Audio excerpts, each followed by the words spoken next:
चुनावी सफ़र में अपने हम पहुंच चुके हैं प्रधानमंत्री के संसदीय क्षेत्र वाराणसी यानी बनारस के अंदर। बनारस जाना जाता है अपने कारीगरी से, साड़ी से, जिसकी साड़ियां देश ही नहीं पूरी दुनिया में मशहूर हैं।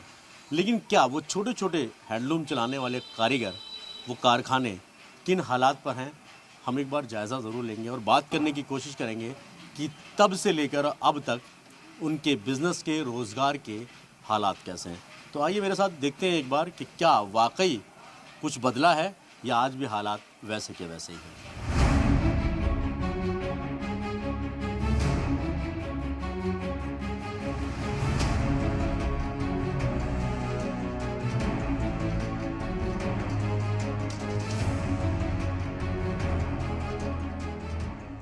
वाराणसी के घरों से आने वाली आवाज आपको अमूमन हर घर से सुनने को मिल जाएगी, क्योंकि यहाँ के छोटे छोटे घरों में तैयार होती है दुनिया भर में अपनी खास पहचान बना चुकी बनारसी साड़ियाँ।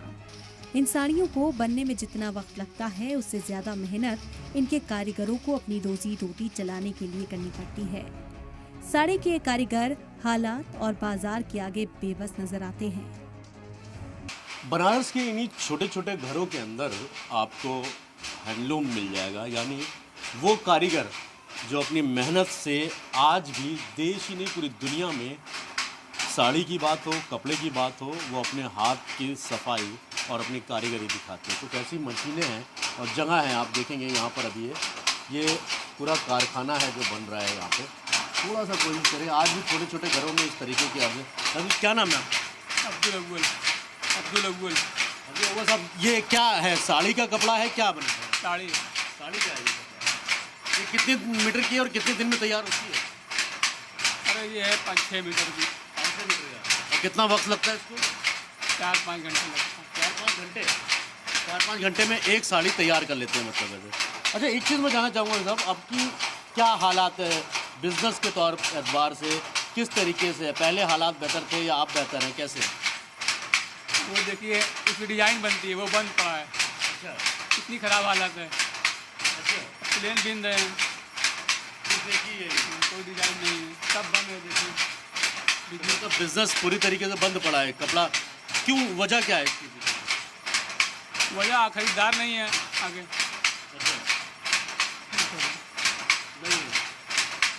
ये मशीनों की खटर पटर की जो आप आवाज़ सुन रहे हैं, ये किसी परिवार के लिए रोजी रोटी का जरिया है। लेकिन महज एक मशीन यहाँ पर चल रही है, बाकी और जो मशीनें हैं, डिज़ाइन है, वो पूरी तरीके से बंद पड़ा है। जिन कारीगरों ने बनारसी साड़ी का नाम पूरी दुनिया में मशहूर किया, आज वो खुद भुखमरी के कगार पर हैं। जिन साड़ियों की कीमत हजारों में होती है, उसको तैयार करने के लिए इन्हें चंद रुपए मिल पाते हैं। और भी कुछ लोगों पर बात कर लेते हैं। तो क्या नाम है आपका? अशफाक अहमद। अशफाक साहब, ये कैसे बंद कैसे है आपका? बंद ये है कि कोई खरीदार नहीं है। अच्छा, इलेक्शन की वजह से ग्राहक नहीं आ रहे हैं, बाहर नहीं आ रहे हैं। नहीं इसीलिए। अभी के हालात कैसे हैं? मैं थोड़ा सा अंदर जाके देखने की कोशिश करूं तो ये आप जो इसको क्या बोलते हैं, ये कपड़ा बना रहे हैं आप? जी, ये डिज़ाइन है। अच्छा, इसमें डिज़ाइन पड़ रही है। अच्छा। ये 1 महीने के बाद इसमें तानी लच्छा मिला हुआ है। हाँ। तो अब जो इसका चलाते हैं हम लोग, वो कहें कि धीरे धीरे चलाइए, रोजी रोटी कुछ चले। अच्छा, तो मार्केट में 600-700 रुपये मीटर बिकने वाला ये कपड़ा, जो कपड़ा तैयार करता है उस मजदूर की मजदूरी कितनी है? 40 रुपये मीटर। यानी आप अंदाज़ा लगाइए कि जिसने दिन रात मेहनत करके इस खूबसूरत शिफॉन को, इस रेशम के कपड़े को तैयार किया, उसके परिवार के, उसके बच्चों के तन पे ये कभी रेशम का कपड़ा नहीं आ पाएगा। ये एक बहुत बड़ी दिक्कत यहाँ पर है। ये जो है धागा, ये रेशम का धागा है, प्योर रेशम जो बनाया जाता है, ये वो है। इसका क्या बन रहा है वैसे? ये इसकी साड़ी बन रही है, जो थान है। हाँ, ये इसकी साड़ी बनती है। साड़ी बनती है। एक साड़ी कितनी देर में तैयार होती है? कितनी दिन में? वही 5 घंटे में। 5 घंटे में एक साड़ी तैयार होती है। 5 घंटे में। और उस साड़ी की कीमत बाजार में कितनी होती है? इसकी कीमत इस वक्त बाजार में 5-5.5 हज़ार रुपया है। 5,500 रुपये। और आपको एक साड़ी कितना मिलता है? मजदूरी बस 300 रुपया है। मतलब आप अंदाज़ा भी नहीं लगा सकते कि जिसकी चमक और खूबसूरती के लिए लोग हज़ारों लाखों रुपए दे दिया करते हैं, उसको बनाने वाले कारीगर के हालात कैसे हैं। ये आपने देखा। अभी और भी बहुत सारी चीज़ें हैं, वो भी हम आपको दिखाएंगे। जब सलाम टीवी ने इन कारीगरों के हालात जानने की कोशिश की तो यकीन मानिए दिल दर्द से भर आया। हमारे नुमाइंदा भी इनकी बातों को सुनकर आंखों से आंसू गिरने से रोक नहीं पाए। इन हैंडलूम से जुड़े लोगों ने बताया कि जीएसटी ने उनकी कमर को पूरी तरह से तोड़ दिया है। कैसे, उन्हीं की जबान सुनिए। कि ये पूरा बिजनेस एकदम ख़त्म होने के पीछे की वजह क्या लग रही है?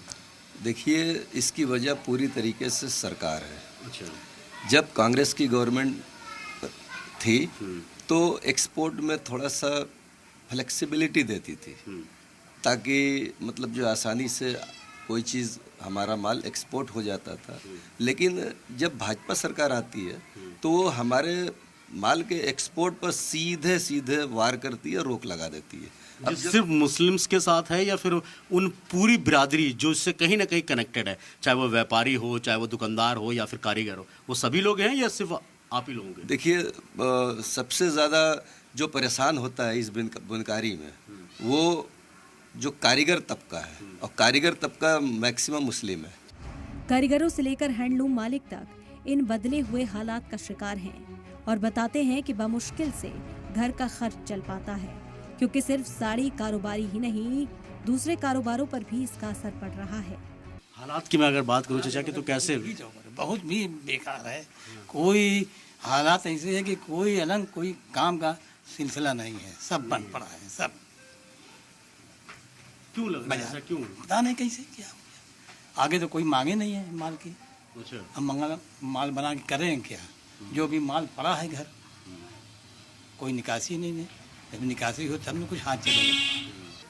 4-5 साल बिजनेस अच्छा चला, लेकिन 2014 तक तो बिजनेस में कोई वो दाग नहीं थी।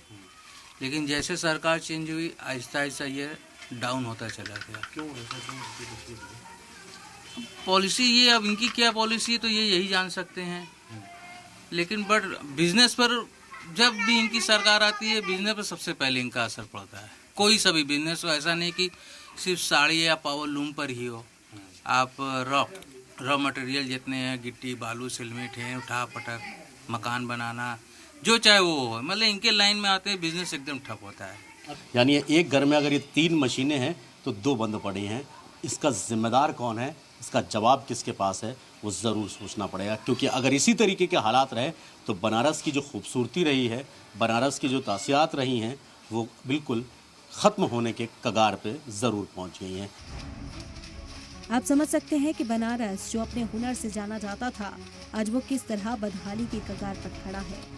जब प्रधानमंत्री के पार्लिमानी हलके का ये हाल है तो अब दूसरे पार्लिमानी हलकों से कोई उम्मीद लगाना बेईमानी होगी। सलाम टीवी के लिए वाराणसी से सैयद मुबश्शिर की रिपोर्ट।